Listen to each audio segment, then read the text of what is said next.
அந்த வாழ்வு போனோம்னா இதெல்லாம் பண்ணணும். சினிமாவுக்கு நிறைய பேர் நம்ப மாட்டாங்க, பாயா அவெல்லாம் தண்ணி அடிப்பான் யாரு தெரியும் அப்படின்லாம் சொல்லுவாங்க.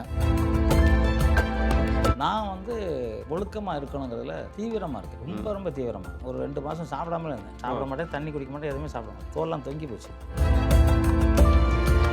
ஒழுக்கத்தை என்னென்னு சொல்லி கொடுத்தா புரட்சி தலைவர் எம்ஜிஆர் சார். அது யாரும் மறுக்க முடியாது. ஒரு சிகரெட் குடிச்சோம், எம்ஜிஆர் போஸ்டர் தலைவர் அணைக்கிறான். அதாவது எம்ஜிஆர் போஸ்டரை பார்த்து அணைக்கிறான் சார். அப்போ எவ்வளோ ஒழுக்கத்தை கற்றுக் கொடுத்துறாரு. ஒரு மனிதன் இல்லையா அவரது இப்படி பாரு பார்த்துருக்கீங்களா? ஏன் சொல்லுவார் தெரியுமா? அவர்கிட்ட இருந்ததே புண்ணியம் சார். அவர்கிட்ட இருந்தாலும் தான் கலைஞர்கிட்ட போக கலைஞர் எம்ஜிஆர்கிட்ட தான் ஜெயலலிதா ஒரு வருஷம் பாடி கேட்டுப்பாங்க. அப்புறம் தான் கலைஞர் கூப்பிட்டார். கலைஞர் கூப்பிட்டு அவரும் ரொம்ப நல்ல மனிதர். கலைஞர் வந்து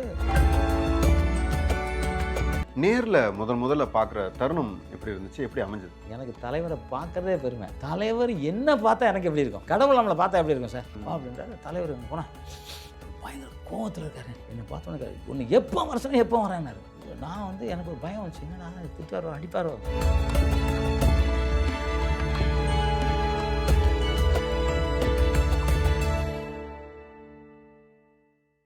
இன்னும் உங்கள்கிட்ட சொல்லாமல் நிறையா எனக்கு மனசுக்குள்ளே கிடக்குது. அவ்வளோ எனக்கு சொல்ல முடியாது, சொல்லக்கூடாத விஷயங்கள்லாம் இருக்குது.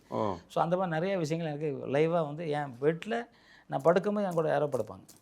நேற்று கூட படுத்தாங்க. நான் கரெக்டாக 9 மணிக்கு படுப்பேன், 9:02 என் கூட படுப்பாங்க. அந்த நம்ம இப்போ நான் ஒரு சோஃபாவில் உட்காந்து நான் யாரோ உட்காந்தா கண்ணு மூடி இருக்கும்போது உட்காந்தா கூட தெரியும் இல்லையா, நான் கண்ணு மூணு என் கூட உட்காருவாங்க, படுப்பாங்க. நான் டெய்லி கேட்குறேன், யார் நீங்கள் சொல்லுங்கள், எங்கள் அம்மாவா இல்லை சித்தரா முருகரா நீங்கள் சொல்லுங்கங்கிறேன். ஆனால் சொல்ல மாட்டாங்க. ஆனால் ஏதோ ஒரு எனக்கு இந்த காதில் வந்து சொல்லுவாங்க. சொல்லும்போது நான் அதை எழுதுவேன். அப்போ எழுந்து உட்காந்து எழுதுவேன், நோட்டை எழுதிக்கிட்டே இருப்பேன். கிட்டத்தட்ட ஸ்கூல் படிக்கலைனாலும் நான் வந்து கிட்டத்தட்ட ஒரு 400 நோட்டில் எழுதி வச்சுருக்கேன் என்னென்ன சொல்லியிருக்காங்கன்னு. 33,000 புக்கு வச்சுருக்கேன். எனக்கு அதிக செலவு நான் புக்கு வாங்குறது தான்.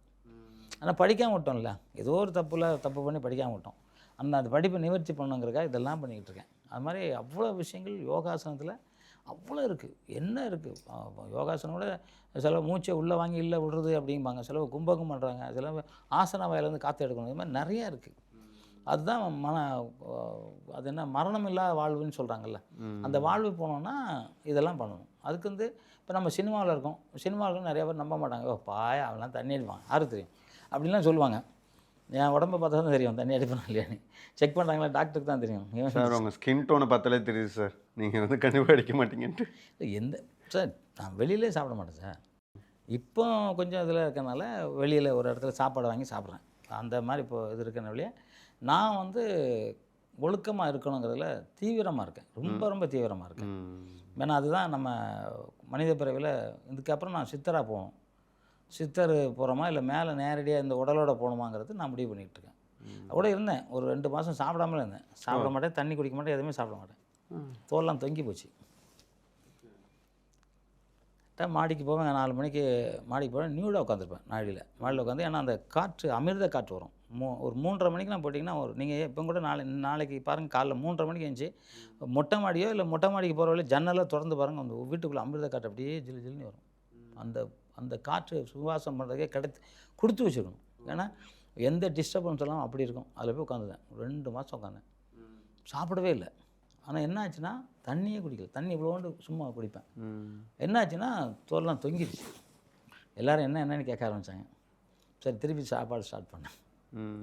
சாப்பாடுலாம் இவ்வளோ தான் சாப்பிடுவேன், நிறையாலாம் சாப்பிட மாட்டேன். அவ்வளோதான். நான் அந்த பவுடர் கூட வச்சுருக்கல அது சாப்பிடுவேன். மற்றபடி நம்ம வாழ்க்கை அப்படியே இருக்குது. எந்த காலத்தில் சார் எம்ஜிஆருடைய அதி தீவிர ரசிகனாக மாறினீங்க? இல்லை எனக்கு வந்து ஃபஸ்ட்டு நான் வந்து பெரிய இடத்து பண்ணுங்கிற படம் பார்த்தேன். என் லைஃப்பில் ஃபஸ்ட்டு சிலம்பெல்லாம் எங்கள் அப்பா சுற்றுவாங்க பார்த்துருக்கேன். அப்போல்லாம் சவுண்டு வராது. பெரிய இடத்து பண்ண போகிறாங்க அப்படின்னும் போது சவுண்டு பார்த்தோன்னா இப்போ என்னன்னா அது எங்கள் அப்பாவோட மேலே சுற்றுற சவுண்ட்லாம் வருது. எங்கள் அப்பா அதுக்கு தெரியாதுல்ல. அப்போ சவுண்டு அப்போல்லாம் அந்த வயசில் தெரியாதுன்னு வச்சுக்கோங்க. அப்போ அவர் ரசிகராகி அப்போ வந்து அங்கே டூரிங் டாக்ஸ் ஒன்று இருந்துச்சு எங்கள் ஊர்கிட்ட. நடந்து போகிற தூரம் தான். அந்த ஊரில் வாரத்துக்கு ஒரு படம் போடுவாங்க. அப்போ ஃபஸ்ட்டு படம் நான் வந்து அது பார்க்குறேன். அப்புறம் போய் காலையில் எழுந்து பார்ப்பேன், போஸ்ட் வெள்ளிக்கிழமை ஒட்டுவாங்க, பார்ப்பேன் என்ன படம் எம்ஜிஆர் படமாக இருக்கான்னு பார்ப்பேன். அவர் படம் தான் போவேன் பார்த்துங்க. அப்படியே அவருக்கு தீவிர ரசிகன். அப்புறம் வந்து ஏன்னா அவரை பிடிச்சிச்சு சார். அம்மாவை மதிக்கணும், பெரியவங்களை மதிக்கணும், தண்ணி அடிக்கக்கூடாது, சிகரெட் குடிக்கக்கூடாது, ஒழுக்கத்தை என்னென்னு சொல்லி கொடுத்தா புரட்சி தலைவர் எம்ஜிஆர் சார். அது யாரும் மறுக்க முடியாது. அவர் ஒரு பல்கலைக்கழகம் சார். அவர் படம் பார்த்தவங்க சார் எனக்கு தெரிஞ்சு குன்றத்தூரில் நான் கடையில் இருக்கும்போது ஒரு சிகரெட் குடிச்சோம், எம்ஜிஆர் போஸ்டர் தலைவர் அப்படின்னு அணைக்கிறான். அதாவது எம்ஜிஆர் போஸ்டரை பார்த்து அணைக்கிறான் சார். அப்போ எவ்வளோ ஒழுக்கத்தை கற்றுக் கொடுத்துறாரு. ஒரு மனிதன் இல்லையா அவர். அவர்கிட்ட இருந்து நான் மாணவன் சார், அவருக்கு மாணவன். எனக்கு உண்மையிலேயே அவர் யோகா சொல்லி கொடுத்தாரு. அவர் வந்து இப்படிம்பார் பார்த்துருக்கீங்களா? ஆமாம் ஆமாம். ஏன் சொல்லுவார் தெரியுமா? அதாவது சூரியன் நாடி ஓடுதா சந்திர நாடி ஓடிதான்னு பார்ப்பார். அப்படி எந்த நாடி ஓடினா யார்கிட்ட பேசணும், ஓ, எந்த நாடி ஓடினா வீட்டுக்கு வெளியே வாசலில் எந்த காலை வைக்கணும், இது அவர் எனக்கு சொல்லி கொடுத்தாரு. அவர் கண்ணாடி முன்னாடி தியானம் பண்ணுவார் சார், ஒருத்தருக்கு கூட தெரியாது. அண்டர் கிரவுண்டில் ஒரு இடம் வச்சுருக்காரு. அண்டர் கிரவுண்டுக்கு போயிட்டு என்னை கூப்பிட்டு போனார். ஏன்னா நான் ரொம்ப ஒழுக்கமாக இருக்கிறத அவர் தெரிஞ்ச என்னையா செக் பண்ணார். என்ன திருடுவானா, பொய் சொல்லுவானா, அதெல்லாம் பார்த்தார். அதெல்லாம் இல்லைன்னொடனே ஒரு நாள் சொன்னார், நீ ரொம்ப நல்லா ஒழுக்கமாக இருக்கா, நல்லா இருக்கணும், நீ ஒரு இந்தியன் புரூஸ்லிடா நீ. அது எனக்கு சொன்னது அவர் தான். இந்த காலத்திலே சொல்லியிருக்கு இந்தியன் புரூஸ்லி. ஏன்னா நீ வந்து அந்த உடம்பு அப்படி இருக்கும், அப்படி 8 பேக்கு மட்டும் அப்படி வச்சுருக்கோம், நுங்ச்சா அப்படி ரொம்ப கண்ணுக்கு தெரியாது, இப்போவுமே தெரியாது, அப்புறம் எப்படி இருக்கும் பாருங்க. அப்போ சுற்றினா அவர் அப்படியே இந்தியன் புரூஸ்லி எனக்கு கொடுத்தாரு. ஸோ அவர் தான் அப்புறம் தான் அவர் வந்து சில விஷயங்கள் எனக்கு சொல்லிக் கொடுத்தாரு. இதெல்லாம் பண்ணால் என்னன்னு சொல்லி கொடுத்தாரு, எந்த காலை வச்சுட்டு போகணும், யார் வந்தால் யாரை பார்க்கணும், இதெல்லாம் டெக்னிக்கல் அவர் தான் சொல்லி கொடுத்தாரு. அப்போ நான் அதை பெருசாக நினைக்கல, தெரியும். ஆனால் அப்போல்லாம் சின்ன பசங்க 20, 24 வயது என்ன நினைப்போம், சரி ஓகே ஜாலியாக என்ஜாயாக ஷூட்டிங் போகிறோமா, அந்த பக்கம் இருக்காமா அப்படின்னு நினச்சிட்டோம். அப்புறம் கொஞ்சம் கொஞ்சமாக எனக்கு அவர் வரும்போது அடட்டு அவர் என்ன அப்படி சித்தர் எம்ஜிஆருங்கிறது. அவர் தோற்றதே இல்லை தெரியுமா, எதுலையும் அவர் ஜெயிச்சதுக்கப்புறம் ஒரு இடத்துல கூட தோற்றதில்லை தெரியுமா, ஒரு படம் கூட தோற்றதில்லை அவருக்கு, ஒரு ஒரு எதுலேயுமே தோற்றதில்லை அவர். அந்த மாதிரி ஒரு சக்தி உள்ள படைச்சவர் அவர். அவர்கிட்ட நமக்கு அவர்கிட்ட இருந்ததே புண்ணியம் சார். அவர்கிட்ட இருந்தாலும் தான் கலைஞர்கிட்ட போக முடியும். எம்ஜிஆர்கிட்ட தான் ஜெயலலிதா ஒரு வருஷம் பாடி கேட்டு போனேன். அப்புறம் தான் கலைஞர் கூப்பிட்டார். கலைஞர் கூப்பிட்டு அவரும் ரொம்ப நல்ல மனிதர். கலைஞர் வந்து ரொம்ப லைக் பண்ணுவார். அதாவது முதலமைச்சருக்கும் எங்கள் வீட்டுக்கு வந்துட்டு போகிறாரு. யாருக்குமே தெரியாமல் என்னை கொண்டு என்ன ஒரு மகாபலிபுரத்தில் டிஸ்கஷன் போகிற சார் ஒரு கதை. அவர் தான் கதை வந்து என்னை கொண்டு விட்டுட்டு போகிறாரு. இது அவசியம் இல்லைல்ல, தங்கமான மனிதர், அவ்வளோதான். அரசியல் என்ன, அதனால தான் நான் எந்த கட்சியும் சேரவே இல்லை. ஏன்னா எல்லாருலேயும் நல்லவங்க இருப்பாங்க, யாரையும் திட்டி பேசக்கூடாது. நம்ம ஏன் யாரை திட்டணும் இல்லையா? அதனால் நம்ம அரசியல் வேண்டாம் அப்படின்னு நினைக்கிறவன். ஒரு திரையில் பார்த்த ஒரு மகா நடிகர், ஒரு என்ன ஒழுக்கத்தை கற்றுக் கொடுத்தவர் வந்துட்டு நேரில் முதல்ல பார்க்குற தருணம் எப்படி இருந்துச்சு, எப்படி அமைஞ்சது? அதான் சார், நான் வந்து அங்கே வந்து திருச்சியில் வந்து கண்ட்ரோல் பண்ணி ஒரு இடம் இருக்குது. அங்கே தான் வந்து அவருக்கு வந்து கூட்டம் போடுவாங்க. அவர் கூட்டம் போட்டு நான் போய் முதல்ல போய் உட்காந்துக்குவேன். அந்த மேலே ஸ்டேஜ் போடுவாங்களா அப்போ உட்காந்துருவேன் அவர் பார்க்கணுன்னு. ஆனால் அவர் அன்றைக்கி வர மாட்டார், அடுத்த நாள் தான் வருவார். அடுத்த நாள் வரைக்கும் கூட்டம் இருக்கும், ஒன்றும் போக முடியாது, எங்கேயும் போக முடியாது, அப்படியே உட்காந்துருப்போம். அடுத்த வருவார், வந்து ததன்னு ஏறி போவார். ஏறி போகிற எல்லாம் அந்த ஒரு நிமிஷம் தான் எல்லாம் மறந்துடும். அதாவது 2 நாள் உட்காந்து அது எல்லாம் ஒன்று மறந்துடும். அவரை பார்த்துட்டு விசில் அடிச்சு வந்துட்டு அவர் பேசிட்டு போகிறார். எல்லாம் பார்க்கலாம், தொடலாம் முடியாது, பார்க்கவே முடியாது. இப்படி ஒரு 2-3 வாட்டி பார்த்துருக்கேன் சார். இப்போ வந்து 1978 தலைவர் வந்து சென்னைக்கு வரார், திருச்சிக்கு வரார். திருச்சி வெள்ளமண்டி தெரியுங்களா, அங்கே வரார். ஜூபிலர் டாக்ஸி அங்கே எங்கள் பக்கத்தில் எங்கள் வாத்தியார் மரக்கடை வச்சுருந்தார். அப்போ அந்த பக்கத்தில் வந்து அவர் வரும்போது சிலம்பம் சுற்றணும் அப்படின்னு ஐடியா பண்ணாங்க. திருச்சியில் யார் சிலம்பம் சுற்றுவா, தங்கப்படம் சுற்ற வைக்கலாம் அப்படிங்கிறாங்க. நான் என்னென்னா படை வரட்டுன்னு ஒரு இது இருக்குது, படை வரட்டுதல், களம் வரட்டுதல், அது பயங்கரமாக சுற்றுவேன். அதனால் ஏன்னா அதுக்கு தம்மு வேணும். நான் தண்ணிக்குள்ளே போய் சுற்றினால நான் அது கண்டு அதுவாட்டு சுற்றிட்டு இருப்பேன். எல்லா வாத்தியாரும் ஒட்டு மொத்தமாக என்னை வந்து சுற்ற சொல்கிறேன். கல் தூக்கி போட்டால் கல் மேலே படக்கூடாது, ஆனால் தலைவர் இருக்கார், அதனால் புளியங்கொட்டை போடணும். புளியங்கொட்டை சுற்றி அடிப்போம் அப்படின்னா அடிங்க அப்படின்றேன். அந்த இடத்த சரி, தலைவர் மேலே இருக்கார், நான் கீழே சுற்றிக்கிட்டு இருக்கேன். எனக்கு தலைவரை பார்க்குறதே பெருமை. தலைவர் என்ன பார்த்தா எனக்கு எப்படி இருக்கும், கடவுள் நம்மளை பார்த்தா எப்படி இருக்கும் சார்? கடவுள் நம்மளை பார்த்துருக்கலாம், நம்ம தெரியாமல் பார்ப்போம். இப்போ கடவுள் நம்மளை பார்த்துக்கிட்டு இருக்கலாம், நமக்கு தெரியாது. ஆனால் கடவுள் பார்க்குறதே எனக்கு தெரிஞ்சா எப்படி இருக்கும். அப்போ வந்து ஒரு 10 பவர் இருக்குது, 100 பவரில் நான் கம்பு சுற்றுறேன்.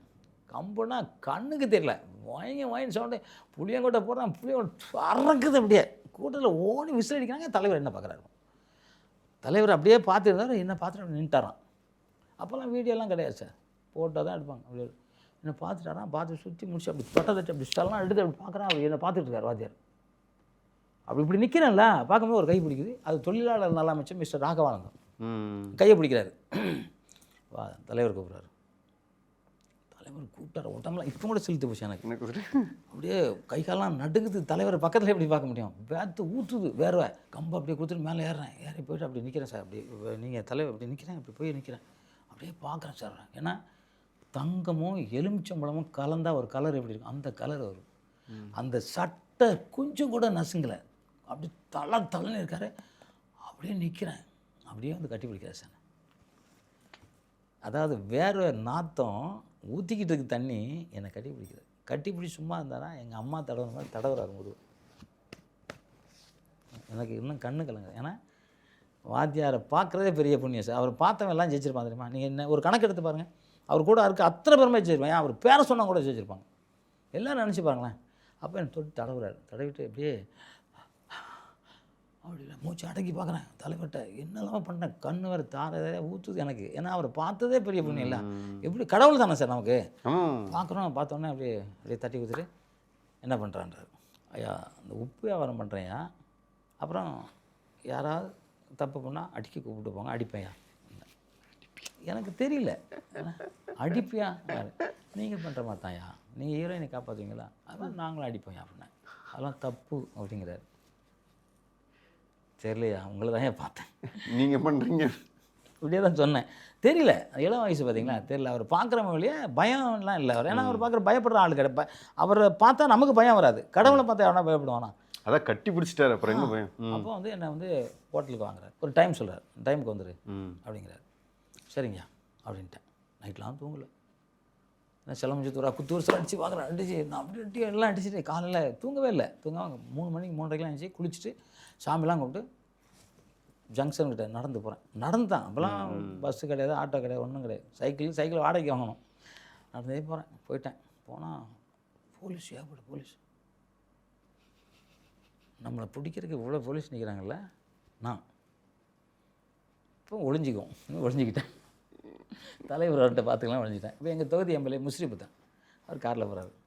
தங்கம் என்ன இங்கே நிற்கிறான்? ஐயா வர சொன்னாங்க. அவர் காலையில் 7 மணி ஆயிடுச்சு. 5 மணிக்கு போனால் 7 மணி ஆச்சு. 7 மணிக்கு போகல. ஓ உட்காரியா? எது ஏன் வரலன்னு? இல்லை போலீஸ். சரி வா. அவர் தலைவர் பயங்கர கோமார். உன்கிட்ட நிறையா பேசணுன்னே அவர் எந்த அப்பாயின்மெண்ட் கொடுக்கல. வா அப்படின்றாரு. தலைவர் இங்கே போனால் அவர் பயங்கர கோவத்தில் இருக்கார். என்னை பார்த்தோன்னே ஒன்று எப்போ வர சொன்னால் எப்போ வரேன்னாரு. நான் வந்து எனக்கு ஒரு பயம் வந்துச்சு. என்னடா திட்டுவாரோ அடிப்பாரோ ரெண்டு. ஐயா இல்லையா போலீஸாண்ணாங்க. போலீஸா உனக்கு என்னன்னாரு. என்னை பிடிக்கிறதுக்கு அவ்வளோ போலீஸியா? ஒன்றை பிடிக்கிறா. விழுந்துச்சிருக்கிறார். கண்ணாடி கழுத நல்லா ஊற்றுது. கண்ணெல்லாம் தொடச்சி திருப்பி அவரை அடக்க முடியல. அவரால் சிரிப்பேன். உன்னை பிடிக்கிறக்கா போலீஸு? ஆமாய்யா அவ்வளோ போலீஸுங்க. உன்னை பிடிக்கிறக்கா? ஆமாய்யா. ஐயோ அது எனக்கு பாதுகாப்பு.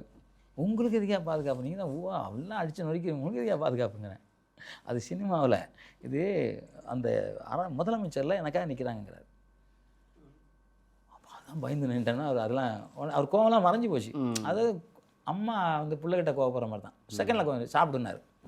சாப்பிட்டியானா? இல்லை 5 மணிக்கு 5 மணிக்கு வந்துட்டியாங்கிறாரு. இவ்வளோ தான் அங்கே நின்னியா? ஆமாங்க. சரி உட்காருங்க. சாப்பாடு கொடுக்குறாரு. சாப்பிட்றேன். கேட்குறாரு என்ன பண்ணுறாரு. மாதிரி உப்பு வியாபாரம் பண்ணுறியா அப்படிலாம் சொல்கிறேன். சரி சென்னைக்கு வந்துடு அப்படிங்கிறாரு. வர முடியாதுயா அப்படின்றேன். ஏன் அப்படின்றார். எங்கே 99 கேஸ் இருக்குங்க. வாரத்தில் 5 வாட்டி கோர்ட்டுக்கு போனையா? வாரத்தில் 5 வாட்டி கோர்ட்டுக்கு. என்ன கேஸுண்ணா? சும்மா அடிப்பேன். அந்த மாதிரி தான் என் கேஸு. எல்லாம் சும்மா போய் கேஸ்லாம் இருக்கும். அதிகாரியை கூப்பிட்றாரு. என்ன பிரச்சனை பாருங்கள். எல்லாத்தையும் சட்டப்படி சரி பண்ண முடியும். அத்தனையும் சரி பண்ணேன். ஒரு வாரத்தில் எல்லாம் சரியாச்சு. ஒரே ஒரு கேஸை தவிர. என்ன கேஸு? அது வந்து என்னென்னா ஜங்ஷனில் எனக்கு ஃப்ரெண்டு தான் அவன். அந்த பக்கம் போகும்போது என்னை கூப்பிட்றான். தங்கமல்னு கூப்பிட்றான். எவனோ வந்து குத்திட்டான். சொருவான். நான் பிடிக்கிறேன் அவனை. குத்துறவனை கத்தியை பிடிக்கிறேன். இப்போ என்னையே இது பண்ணிட்டு ஓடிட்டான். குடலுக்கு கீழே கொட்டி விழுந்துட்டான். விழுந்தா அவனை குடல்லாம் அள்ளி வச்சு இல்லை நான் தான் கட்டுறேன். அள்ளி வச்சு எல்லாம் கட்டுறேன். கட்டி இப்போ ஹாஸ்பிட்டல் சேர்த்தோம். பொழைச்சிட்டான். ஒரு 20 நாள் 20 நாள் பொழைச்சிட்டான். என் மேலே ஒரு எஃப்ஐஆர் போட்டாங்க. இவன் தான் அடிச்சிருப்பான். இவன் தான் குத்திருப்பான். ஏன்னா நம்ம ஏற்கனவே நல்லவன் இல்லையா? இவன் தான்ட்டு இல்லைங்கிற நான் நம்பலை. அவங்க கேஸ் போட்டாச்சு. இப்போ அவன் மயக்கம் தெரிஞ்சு வந்துட்டான். இல்லை அவன் தான் என்னை காப்பாற்றுவான்னு சொல்கிறாங்க. ஆனால் கேஸ் நடந்துக்கிட்டு கோர்ட்டில். இப்போ தலைவர் இருக்கும்போது நான் அதை சொல்கிறேன். அது சரி முறையாக என்ன இருக்கோ பண்ணிக்க அப்படின்றாரு. இப்போ நான் இங்கே வந்துட்டேன். தோட்டத்துக்கு வந்துட்டு அங்கே போகிறேன். அவனை பார்க்குறேன். என்னடா தம்பி வாபஸ் வாங்கிடுறா நீ? என்னடா நீ என்ன ஒரு 500 கொடு. 300 ஆச்சு. அந்த சட்டெல்லாம் எவ்வளோ தெரியுமா? 300 தெரியுமா? அது கொடுக்குறான். எவனோ குத்துறேன்ட்டு கேட்குறான். சரி இருந்தால் அப்போ 500 வச்சுக்க. சரி கோர்ட்டில் வந்து சொன்னான். அவளை இவர் குத்தலை, என் நண்பர் குத்தின வேறு ஒருத்தன், பிடிச்சது இவர் தான், அனைவரையும் அடிச்சு போட்டு ஓடி போயிட்டான் அப்படின்னு சொல்கிறார். விட்டாங்க. அது ஒரு கேஸ் தான் இருந்துச்சு. அதுக்கப்புறம் சென்னைக்கு வந்துட்டேன். சென்னைக்கு வந்தோடனே தலைவர் எங்கள் அண்ணன் வீட்டு தான் கொண்டு வருவார். எங்கள் அண்ணன் வீட்டுக்கு போனேன். எங்கள் அண்ணன் விழுந்து சிரிக்கிறாங்க. எம்ஜிஆர் வருஷம் தான் நம்பலை. எப்படி நம்புவாங்க? போட அங்கே என்னாச்சும் அடிச்சு போட்டிருப்பா. அக்கா இங்கே வெட்டி விட்டுருக்கோம். வரேன் அக்காட்ட கேட்டுக்கணும். எங்கள் அக்கா உடனே லெட்டர் எழுதுறாங்க. இங்கே 4 நாள் அவன் போகிறக்கு திருச்சிக்கு. அங்கேருந்து வரக்கு 4 நாள் ஆகும். அது வரைக்கும் ஒழுங்காக உட்காந்துரு என்ன அப்படிங்கன்னு சொல்லிவிட்டு எங்கள் அக்கா வந்து கேட்குறாங்க. நாங்கள் இப்போ சாப்பிட்டுக்கிட்டு அப்படியே உட்காந்துட்ருக்கேன். எனக்கு இவ்வளோ கலைங்கிறதே எங்கள் அண்ணன் தெரியாது. இப்போ அங்கே குன்றத்தூரில் அங்கே சிவன் கோயில் ஒன்று இருக்குது பார்த்துங்க, குளத்துக்கிட்ட. அதுக்கிட்ட வந்து அந்த ஆயுத பூஜைலாம் சிலம்பெல்லாம் சுற்றுவாங்க. அதை சுற்றுறாங்க. அங்கே ஒரே ஒரு தேட்டர், பரிமளம் தேட்டர்னு தான் இருந்துச்சு. வேறு எந்த தேட்டருங்க இப்போ அது ஒன்று தான் இருக்குது. அங்கே தான் படம் பார்க்கணும். ஞாயிற்றுக்கிழமை கூட்டம் அங்கே நிற்கும் பார்த்துங்க. அதில் டிக்கெட் எடுக்க பெரிய படம் இருக்கும். இப்போ மற்ற இடத்துல இந்த மாதிரி இருக்கும். இதில் போய் எல்லாம் உட்காந்து சிலம்பண்ணோடனே நான் இங்கே வந்துட்டேன். சிலம்பம் சுற்றுறாங்க, ஒரே கைத்தட்டு ஒரே ஃபுல்லாக ஜனம் தான். இப்போ நான் ஐஸாக மேலே போகிறேன். நமக்கு இருக்காதே. அவர்கிட்ட யார் மாஸ்டர்னு கேட்குறேன். மாஸ்டர்னு அவர் காலை தொட்டு கும்பிட்டு, நான் சிலம்பம் சுற்றுட்டுமான்னு கேட்குறேன். யார் நீ எங்கேருந்து வரேன்?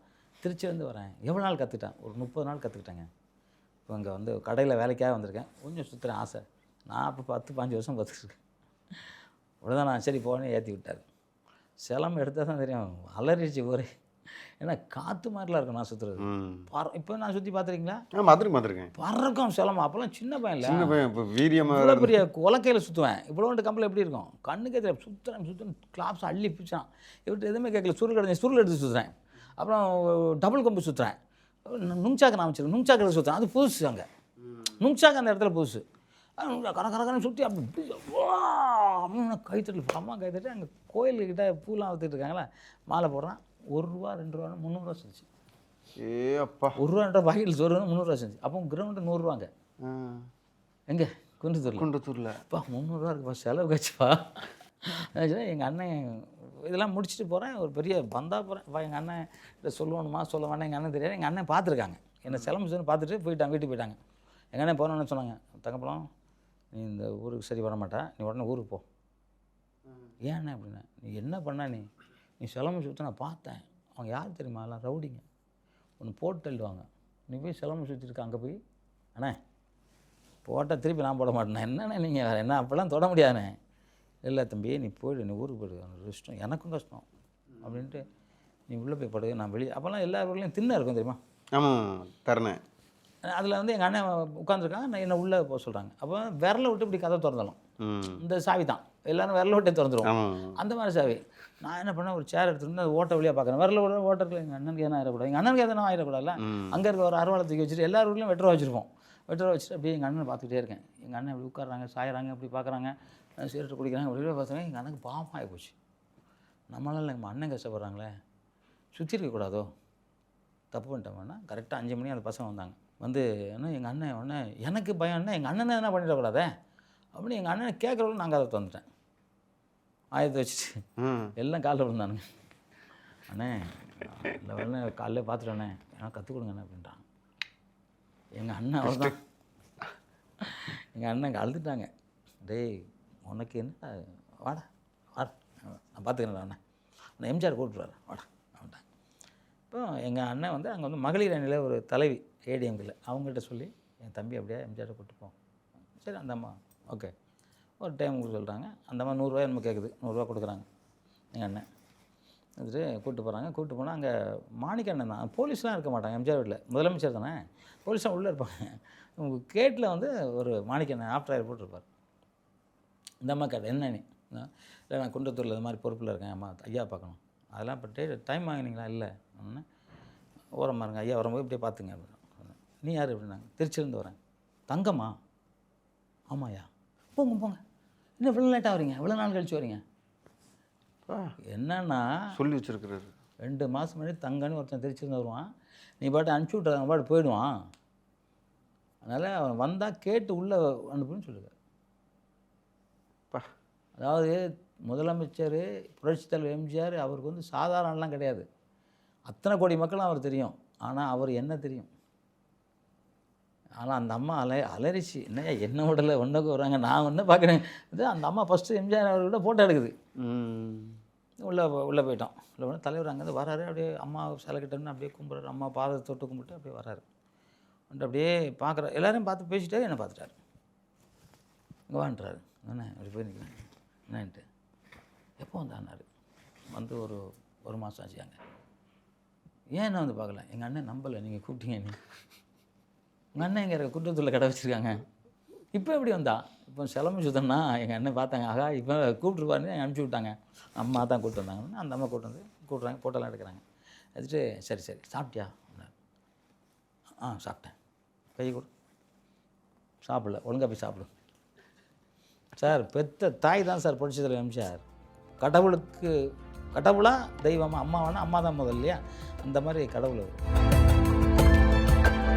அவர் சிகப்பாக இருக்கார், பலமாக இருக்காருன்னு கை கொடுத்தா கையெல்லாம் நமக்கு நொறுங்கிடும், அவ்வளோ பவர் வரும். சாதாரண அவ்வளோ பவராக இருப்பார். அவர் வந்து சொல்லுவார், இந்த இடத்துல இது பண்ணு, இப்படி ஸ்டைல் பண்ணு. ஆனால் அவர் ஸ்டைல் எவனுக்கும் வராது. அவர் நிற்கிற ஸ்டைலே வராது சார். அவர் ஸ்டைலு அந்த கத்தி அப்படி நிற்பார் சார். ஷா நீங்கள் லெஃப்ட் சைடுக்கு தலை இப்படி கையை வச்சு படுத்திங்கன்னா ஹார்ட் அட்டாக் வரும். ஏன்னா இது வந்து சூரியகள் நடக்கும், கொழுப்பெல்லாம் கரைச்சி எடுத்துரும். இப்படி பார்த்தீங்கன்னா சளி பிடிக்கும், ஜுரம் வரும். இதெல்லாம் அவர் சொன்னார் எனக்கு. யோகாசனம் நிபுணர், சண்டையில் பெரிய ஆள், மந்திரத்தில் பெரிய ஆள், அவர் எல்லாத்துலேயும் பெரிய ஆள். யதார்த்தமாக நடிக்கிறே அவரை விட்டு ஆளே கிடையாது. புரட்சி தலைவர் எம்ஜிஆர் வந்து அவர் நடிக்கும்போது இதுதான்டா வாழ்க்கைன்னு தெரியும். யதார்த்தமாக இருப்பார். அவர் இல்லைன்னா நான் மளிகை கடை வச்சுருக்கேன் இந்த ஊரில். என்ன தான் சண்டை கற்றுக்கிட்டாலும் நான் மளிகை கடை தான் வைக்கணும். அதான் ஐடியா. அவர் தான் சினிமாவில் சேர்த்து வைக்கணும். ஏன்னா நம்பியார் சாமியாக இருக்கட்டும், வீரப்பா இருக்கட்டும், எம்ஜிஆராக இருக்கட்டும், அவங்க வீட்டில் வளர்ந்தேன் இல்லையா, அதனால் எல்லாரையும் பார்த்து ஒழுக்கமாக இருக்கணும் அப்படிங்கிறதுல ஆணித்தனமாக இருக்கேன். சுற்றில் கம்பு உடஞ்சி போச்சு. சலமெல்லாம் உடஞ்சி போச்சு. எல்லாம் இருந்துச்சு கைதிட்டாங்க. இந்த மாதிரி பேய் சுற்றுறான்ட்டு அந்த மரியாதை போயிடுச்சு எனக்கு. ஏன்னா பேசுறது தானே, என்ன பேசுகிறான்னா அதுதானே சார். டேய் என்னடா பண்ணுவாங்க, ஏய் ஆரடைங்கிறாங்க.